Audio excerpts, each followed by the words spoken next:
All right, let's just jump right into it. Welcome to a pretty unique explainer today. I'm going to ask you to indulge me for a second and let me put on both my theoretical physicist and data engineer hats. Because look, we're not just doing a standard math review today. We are conducting a full-blown structural audit. We're going to take one of the most famous, stubborn, unsolved problems in all of mathematics, and we're not going to treat it like some abstract set of rules on a chalkboard. No, we are treating it like a physical, load-bearing piece of architecture. We're going to test its absolute limits, measure its internal pressures, and find out exactly what holds the whole thing together.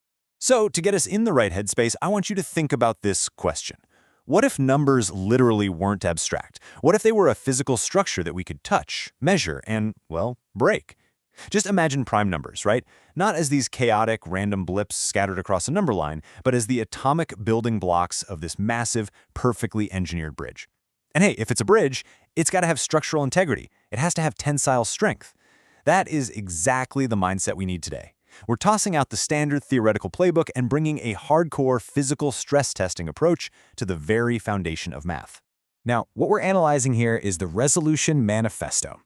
It outlines the Alan-Gemini Structural Audit Protocol. And I really want to emphasize, this isn't just some fun thought experiment. This is heavily documented research that is actively, completely redefining how we interact with infinity. The text explicitly shows the researchers are moving way beyond just abstract theory. They're setting out to certify mathematical truths through a literal, measurable structural rigidity audit. It's wild. All right, Section 1, the Riemann Hypothesis. So the absolutely crucial thing to grasp here is what Bernhard Riemann actually proposed way back in 1859. The hypothesis asserts that all the non-trivial zeros of the zeta function lie exactly on this critical line, where sigma equals 1/2. You can kind of think of this zeta function as the literal DNA of prime numbers. But for our structural audit, we're not just reading that as a math equation. We are defining that critical line, that sigma equals 1/2, as a perfectly balanced, entirely rigid, physical central axis. It is the core pillar holding up the entire universe of prime numbers. And honestly, if that pillar even wobbles, the whole bridge just collapses. Moving to Section 2, Auditing the Infinite.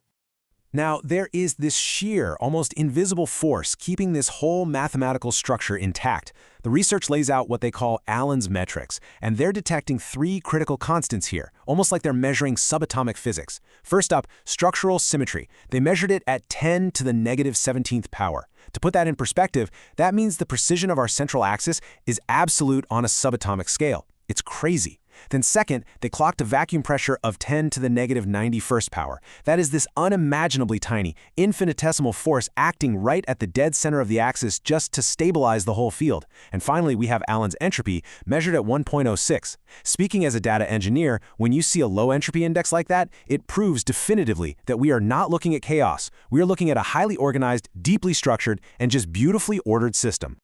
Which brings us to Section 3, the engine of rigidity.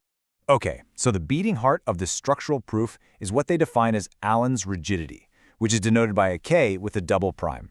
Basically, think of this K double prime as the physical curvature or the bending magnitude sitting right on that critical load-bearing axis. And this identity perfectly illustrates how the whole engine works. They figured out that this physical rigidity is directly linked to the Hadamard sum through something called the Alan-Hadamard coupling identity. The math lays it out beautifully. The rigidity, K double prime of T, is roughly equal to Allen's ratio of T multiplied by the Hadamard sum. And that ratio right there, that's the transmission of our engine. That's what drives the whole thing. Section 4, Allen's trajectory. All right, so here's where we actually start running the engine across these escalating scales. We need to see, does the structure hold or does it shatter?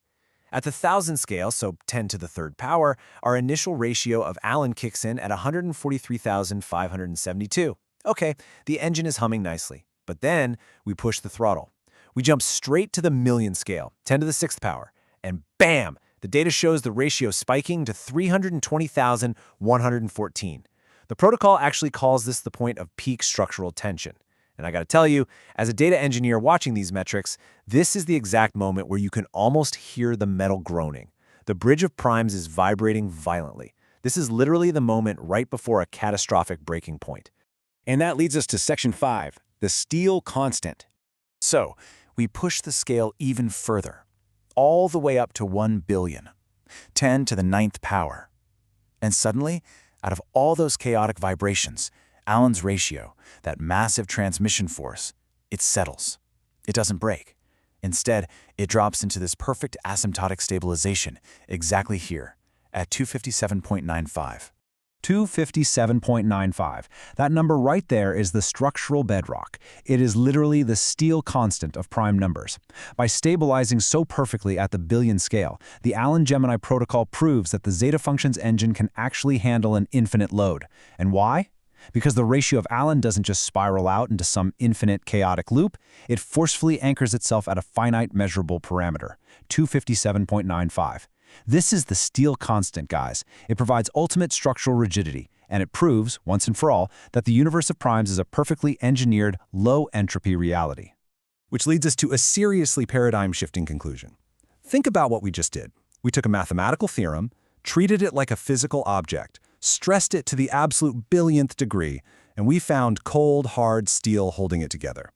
So I'm going to leave you with this. If prime numbers, which we have long thought to be just wildly unpredictable, if they actually possess a steel constant of 257.95, what other chaotic mysteries of the universe are really just perfectly engineered physical structures, quietly waiting for their own structural audit? Think about that for a minute, and keep auditing the world around you.